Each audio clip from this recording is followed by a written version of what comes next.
Secularism. যারা নির্দিষ্ট অন্য ধর্ম পালন করেন তাদেরকে তো চেনা যায়, বোঝা যায়, কিন্তু এখানে তো সমস্যা তৈরি করে নামটা হিন্দু, নামটা ব্যানার্জি। এটা কোনো মুসলিম বলেনি, এটা এমন একজন লোক বলেছে যার পদবি ব্যানার্জি। দাদা, প্রশাসনের জন্য যদি কোনো বাধা আসে 22 তারিখ, যদি প্রশাসন না, এগুলো ভেবে নেওয়ার কোনো কারণ নেই। প্রশাসনের মধ্যেও বিধর্মী লোকের সংখ্যা অনেক কম আছে।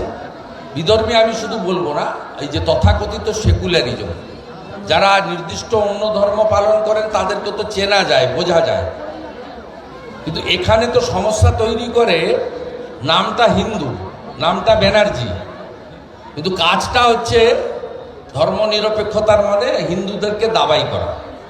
আপনাকে আমি উদাহরণ দিয়ে বলি, রামনবমীর শোভাযাত্রার আগের দিন মাননীয় মুখ্যমন্ত্রী, এই রাজ্যের প্রশাসক, সকলের মুখ্যমন্ত্রী, 10.5 কোটি জনগণের, তিনি রেড রোড থেকে বললেন বিশ্ব হিন্দু পরিষদ, RSS, এরা সব বজরং দল, হনুমানের পার্টি, এরা কালকে জয় শ্রীরামের ধ্বনি দেবে, এরা মুসলিম এলাকায় যেন না ঢোকে, এরা দাঙ্গাবাজ।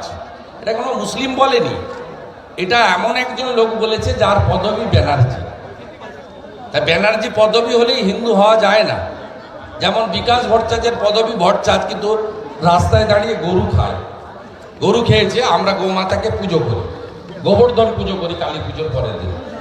স্বাভাবিকভাবে আপনি দেখলেন PM বস্তি, রিসড়া এবং ডালখোলাতে কি সমস্যা তৈরি হলো, আধা সেনা নামলো, NIA তদন্ত হলো। অথচ পশ্চিমবঙ্গে হিন্দু ধর্মের পরে ইসলাম ধর্মের লোকের সংখ্যা বেশি। এখানে বিশ্বনবী দিবস ওনাদের একটা প্রোগ্রাম, ওনাদের পয়গম্বরের প্রোগ্রাম, সেদিন পশ্চিমবঙ্গে এত মিছিল বেরোলো, একটাও সমস্যা হয়নি। কেন? আমরা সমস্যা করতে চাই না, ওদের মতো হয়তো অনেকে চান না, কিন্তু প্রশাসক নিজে তার ভোট ব্যাংকের জন্য যদি এই রাজনীতি করেন।